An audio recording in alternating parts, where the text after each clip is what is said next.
everyone, welcome back to this channel पढ़ाकू लोग. My name is CS Payal पोखली and आज इस video में हम बात करेंगे इस टर्म बोर्ड ऑफ डायरेक्टर्स के बारे में.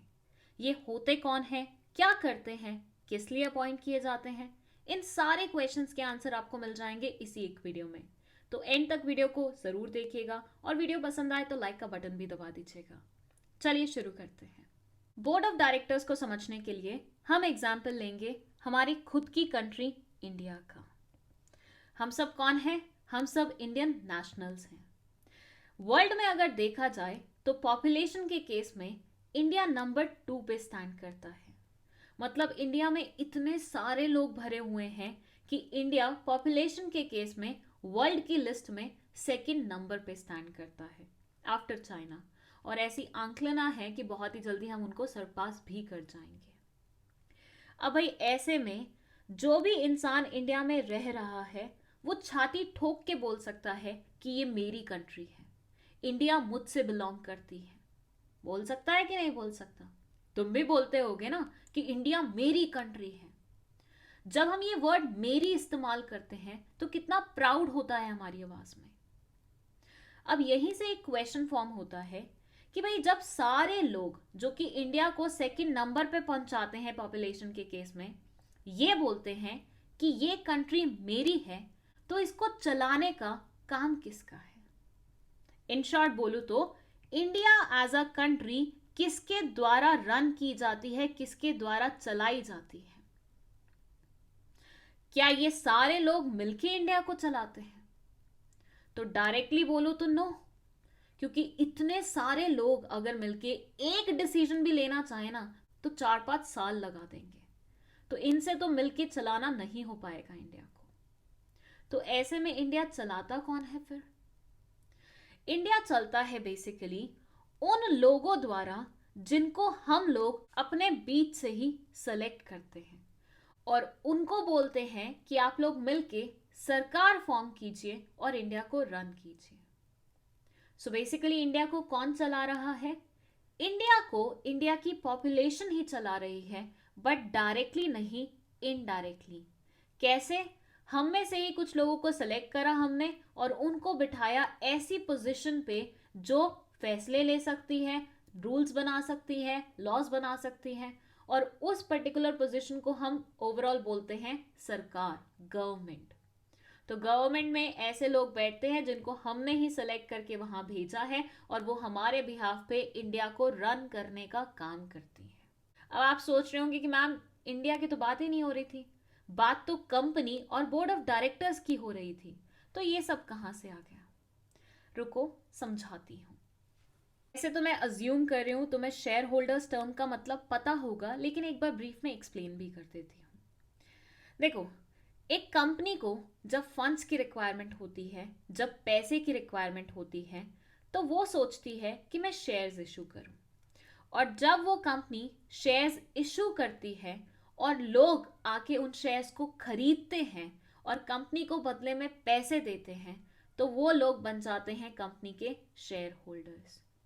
सो शेयर होल्डर्स कौन होते हैं? वो लोग होते हैं जो कंपनी के स्टॉक या शेयर्स खरीदते हैं और बदले में कंपनी को पैसे देते हैं. तो इनके द्वारा दिए गए पैसे से कंपनी रन होती है. तो क्योंकि इनका खुद का पैसा कंपनी में लगा है, इसलिए इन लोगों को कंपनी का मालिक, मेंबर भी बोला जाता है. ठीक है? सो शेयर होल्डर्स कौन होते हैं? कंपनी के ऑनर्स होते हैं. बस.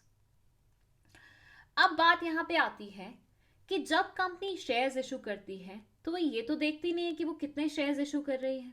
कितने भी कर सकती है, 1, 10, 50, 100, 1000, लाख, 1.5 लाख, 10 लाख, राइट? अब उनको खरीदने वाले शेयर होल्डर्स भी न्यूमरस हो सकते हैं. भाई अगर मान लीजिए हर इंसान ने 2-2 शेयर्स खरीदे, आपने 10,000 शेयर्स वो किए थे, तो सोच के देखो कितने सारे शेयर होल्डर्स हो जाएंगे. अब इस बात पे कोई रेस्ट्रिक्शन लगा सकता है कि शेयर होल्डर्स बस इतने ही हो सकते हैं? हाँ, प्राइवेट और ओपीसी के केस में लगा सकते हो, लेकिन पब्लिक के केस में तो नहीं लगा सकते. जब पब्लिक कंपनी की बात होती है तो शेयर होल्डर्स तो कितने भी हो सकते हैं, राइट? अब इतने सारे लोग कंपनी के अगर ऑनर्स बनेंगे तो भाई डिसीजन मेकिंग कैसे होगी कंपनी में?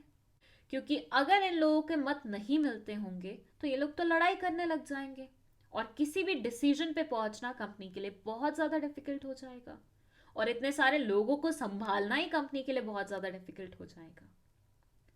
तो ऐसे सिनेरियो में मैनेजमेंट पर्पस के लिए हम इन लोगों में से कुछ लोग सेलेक्ट कर लेते हैं। कुछ लोगों को बोलते हैं कि आप सामने आइए, आप लोगों को हम इलेक्ट कर रहे हैं और आप लोगों को हम बोलेंगे डायरेक्टर्स और together you will be called as board of directors. मतलब इंडिविजुअली है तो उन्हें डायरेक्टर्स का नाम दिया जा रहा है, together they will be known as board of directors. तो डायरेक्टर्स और बोर्ड ऑफ डायरेक्टर्स में कंफ्यूज नहीं होना है, सिंगल है तो डायरेक्टर और अगर टीम में है तो बोर्ड ऑफ डायरेक्टर्स। जैसे पार्टनरशिप में होता है ना, सिंगल है तो पार्टनर बोला जाता है, लेकिन जब टुगेदर होते हैं तो पार्टनरशिप फर्म का नाम दिया जाता है उनको, राइट? बिल्कुल वैसा ही है यहाँ पे। और एक बार क्लियरली इस क्वेश्चन का भी आंसर दे दूं कि बोर्ड ऑफ डायरेक्टर्स करते क्या हैं, तो आंसर रहेगा ये कंपनी को मैनेज करने का काम करते हैं। कंपनी में जितनी भी डिसीजन मेकिंग होती है छोटे लेवल की, वो सारी की सारी बोर्ड ऑफ डायरेक्टर्स लेते हैं। जितने भी छोटे मोटे काम होते हैं इंटरनली नॉर्मल फंक्शनिंग वाले ऑपरेशन से रिलेटेड, वो सारे बोर्ड ऑफ डायरेक्टर्स ही करते हैं। तो शेयर होल्डर्स नो डाउट पैसे लगाते हैं कंपनी में, बट क्योंकि वो अपनी खुद की लाइफ में भी बिजी हो सकते हैं तो और हो सकता है कि उनको मैनेजमेंट स्किल्स भी नहीं आती हो, तो इसलिए हम बोर्ड ऑफ डायरेक्टर्स को अपॉइंट करके मैनेजमेंट की जितनी भी जिम्मेदारी होती है वो इनके सर पे डाल देते हैं। तो शेयर होल्डर्स पैसे लगाने वाले लोग हुए, बोर्ड ऑफ डायरेक्टर्स कंपनी को मैनेज करने वाले लोग हुए। अब यहाँ पे एक बहुत इंपॉर्टेंट क्वेश्चन और खड़ा होता है, वो ये है कि क्या बोर्ड ऑफ डायरेक्टर्स को शेयर होल्डर होना कंपल्सरी है, मैंडेटरी है? मतलब अगर एक इंसान सोचता है मुझे कंपनी का डायरेक्टर बनना है तो उसके लिए क्या शेयर्स परचेज करना पहले मैंडेटरी है? तो उसका आंसर है नो। पुरानी जो हमारी कंपनीज एक्ट 1956 थी उसमें यस इट वाज मैंडेटरी कि हर डायरेक्टर के पास शेयर होल्डिंग होनी चाहिए, चाहे एक सिंगल शेयर होल्डिंग क्यों ना हो। लेकिन 2013 कंपनीज एक्ट में इस ऑब्लिगेशन को हटा दिया गया है। तो आज की डेट में एक ऐसा इंसान जिसके पास शेयर होल्डिंग नहीं है वो भी उस कंपनी का बोर्ड ऑफ डायरेक्टर का पार्ट बन सकता है, वो भी उस कंपनी का डायरेक्टर बन सकता है। चलिए इस वीडियो में बस इतना ही। आई होप आपको बोर्ड ऑफ डायरेक्टर्स की पूरी कॉन्सेप्ट बहुत अच्छे तरीके से समझ में आ गई है।